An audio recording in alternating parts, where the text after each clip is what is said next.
Hello friends and welcome. I'm Sarah Liz and today we're going to try something a little new. We're going to make a no fuss mixed media background. I love mixed media. That's where I started, but I haven't done it in a long time. So I thought we'd try to do a really simple version. We'll also use free sentiments from Emergency Card Kit 71, some pattern paper from Kit 99, and as part of Oh So Inspired, a bunch of friends of mine and I are all inspired by Jill Hawkins, whom I love this month. And I love the layout of these cards. So we're going to use her layout. But I also love the really high contrast, the black and white, and then those bold graphic colors. And so that's what I'm sort of channeling here. And I'm going to do a little cheat. I'm using this Ombre A2 paper pad from scrapbook.com, but I will link another kit below where I released some free printable Ombre paper if you wanted to use that instead. And when I'm creating a mixed media piece, for me, it's about layering. If it doesn't look good or it doesn't look exciting enough, I just add another layer. So here I'm using this fantastic background stamp from Sizzix. It's huge. You could do a much larger panel with that. And I stamped it with a white ink, a pigment ink here, which will stay sticky and I can put my embossing powder on there. If I had just done like my clear Versamark ink, we would lose most of that pattern. I've played around a lot lately with this particular embossing powder. It's called Icicle, so it's clear and it's got just a little bit of glitter in it from Pink and Main. And if you've got a busy background, a lot of times just the embossing powder alone doesn't do enough. So that white pigment ink lightens up the places where you've sort of inked over it first, and it just really makes that stand out a little more. I'm also going to add a little ink over the top. This is like super quick, super simple inking. I'm just using whatever is left over on my brush from the last time I used them, which might have been a week or two ago. Okay. I'm going to use a dry rag and buff off any excess ink. And then I have some mica sprays. I'll leave the whole supply list in the description box below. But the point here is that these micas are opaque, right? So they're going to dry on top of there and they're going to stay pretty true to their color. If you're like me and you have a bunch of pastes sitting around, you could add a little waters to some lunar paste and splatter that and get a really similar effect. Next, I'm going to grab a stencil. Any stencil, my friends, it really doesn't matter. I'm creating texture here.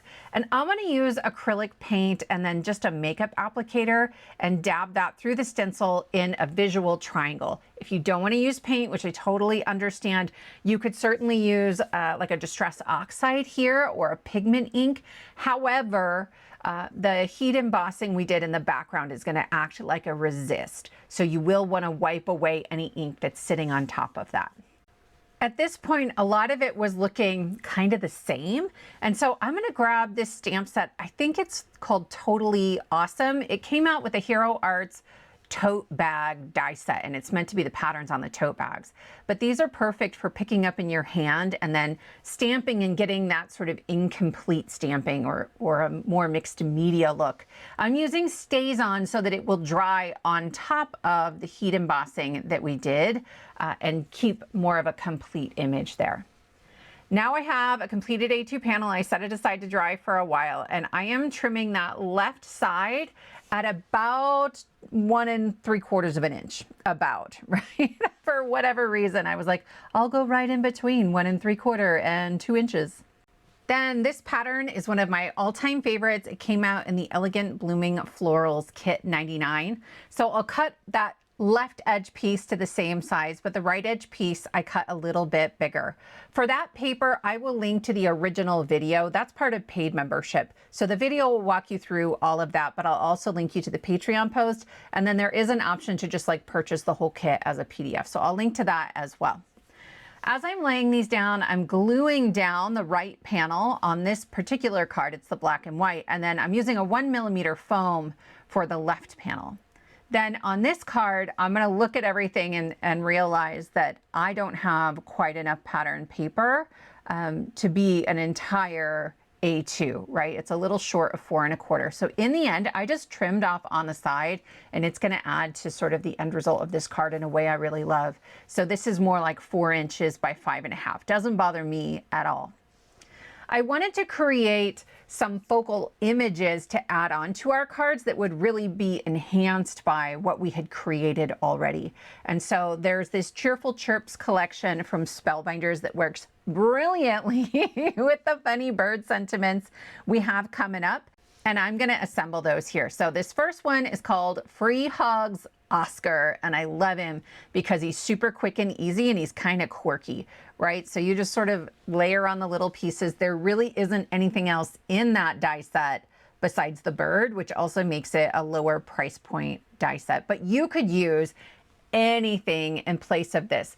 My purpose is that I have this really colorful mixed media panel and then a black and white panel. And so I'm going to put my colorful bird on the black and white strip, and I'm going to put my white bird on the really colorful strip, right? I'm going for very high contrast because I loved that about Jill's card when we were looking at the inspiration pieces. It's worth noting that when we go to cut our sentiments apart, there are 4 little bird images on that free printable page. So you could use that printed ephemera instead of putting together die cuts, or you could reach for something from your stash. This is really more like a method. You create a colorful mixed media panel, and then what do you pair it with? What do you do with it? And I like black and white in pretty much all instances. I think it just really adds this sort of weight and gravity to the piece from a visual perspective. As I'm assembling this die cut, you guys, I had many problems. So you'll see me take them apart a couple of times. I had to add a little bit of foam under the head because there's a bunch of layers to that wing on the left in particular. And so I felt like the head and neck were leaning in an odd direction. So some 1mm foam back there. And then I've added the tail feathers already, and that's going to be a problem. When I go to add the feet later, I can't get them tucked up far enough underneath there without just taking the whole tail feather off. So we'll do that in a minute. I will say I do love on both of these birds, or actually there's a third die set too, all of them, the eye is recessed. It drives me bananas when you're putting together a critter and then the eye is like 5 layers of 100-pound cardstock, and it just looks like this weird beady eye. So this is brilliant. I love this an awful lot. So you can see here's this high contrast I was talking about, right? We've got the white on color, and we've got the color on black and white. However, that black and white pattern of mine is much busier than Jill's. So I layered up 2 circles, one that's 2 inches and one that's 2 1/4 inches, and I will just put my bird right on there. It's gonna be a little bigger than the circles, and that's fine by me. Again, that's sort of stretching beyond the circles here, despite the fact that we have really clean lines on the die cuts, complements to me the mixed media as well. So here's our silly birds. These are tuck strip sentiments. So I am connecting the bottom tick mark to the top tick mark. And today I am skipping the optional cut lines because I want these to maintain that extra white space on the left. These are all super punny and ridiculous. Flappy flippin' bird day. Holy flock, it's your birthday. Shake your fabulous tail feathers. Just because you pella can doesn't mean you pella should. And this page is completely free in Kit 71. So again, in the description box below, you can find that. I'm going to use Happy Flocking Birthday, and Adulting is for the birds. I like Adulting for the birds for our Free Hugs Oscar. He looks kind of like a baby to me, or maybe an adolescent, a little teenager with some attitude. I just thought they complement each other really nicely. And then over here, I had the wrong one at first. I'll do that Flappy Flippin' Bird Day. It will tell you right on that printable that the matte layer is 3 inches by 1 inch, okay? It means we're using 1/8 of inches for the sentiment itself, but because of the tick marks on that printable sheet, you don't have to measure anything, right? You just cut it apart.